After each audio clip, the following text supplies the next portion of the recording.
This is the fourth video in our series of 7 that pays tribute to the men and women of our Metropolitan Police Force that have lost their lives in the line of duty.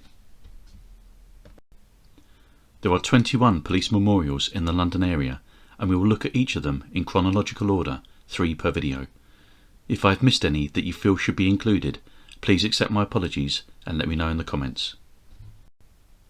In this video, we will look at the murder of a police officer who was responding to a fake 999 call, an officer who lost his life during a routine traffic stop, and our first story will be of one of the most notorious murders in British police history that remains unsolved to this day.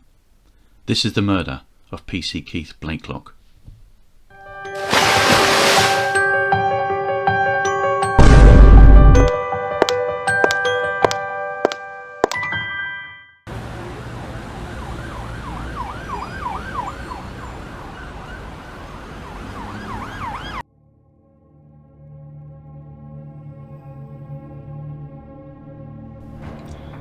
This is the police memorial to PC Keith Blakelock. The murder of PC Blakelock is one of the most horrific and notorious crimes of the 1980s and is still unsolved to this day. 3 men have served time in prison for his murder, but all have since been released and their convictions quashed.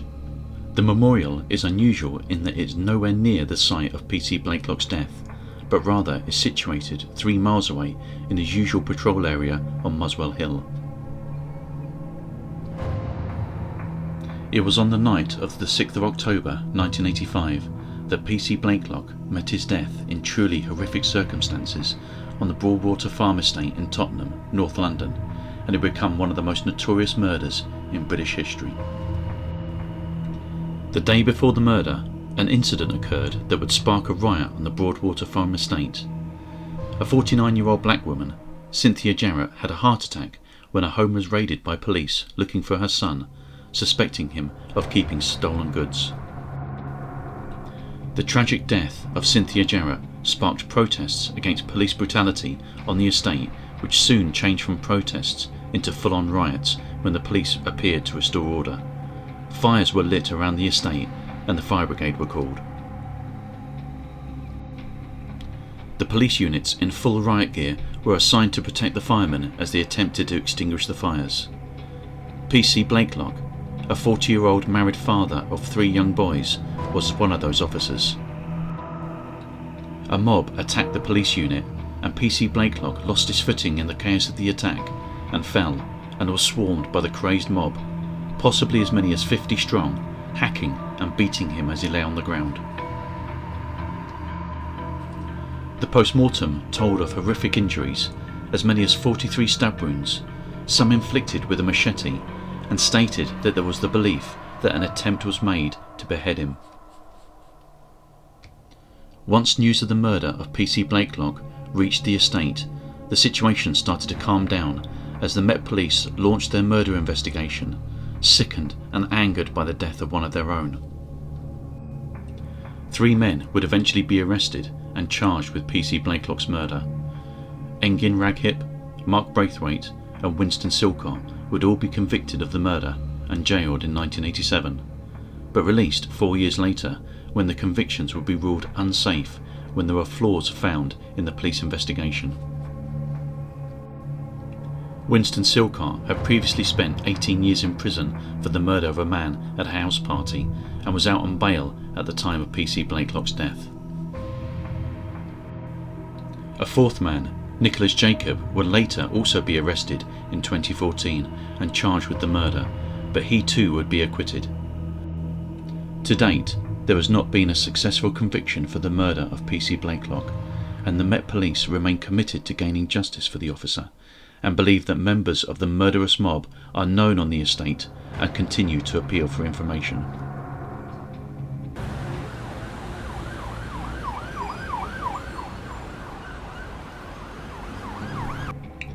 This is the memorial to PC Ronan McCloskey. I'm at the junction of Dudden Hill Lane and Denzil Road in Willesden, northwest London.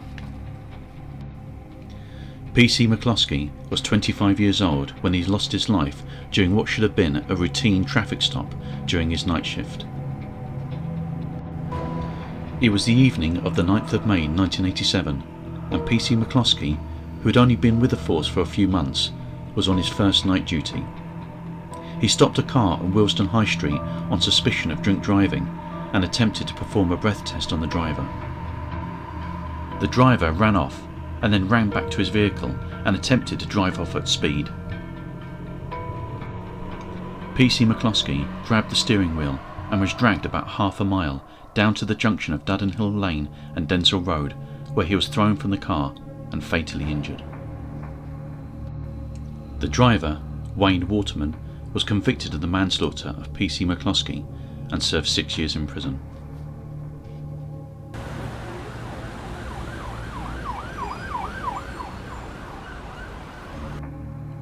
This is the memorial to PC Lawrence Brown.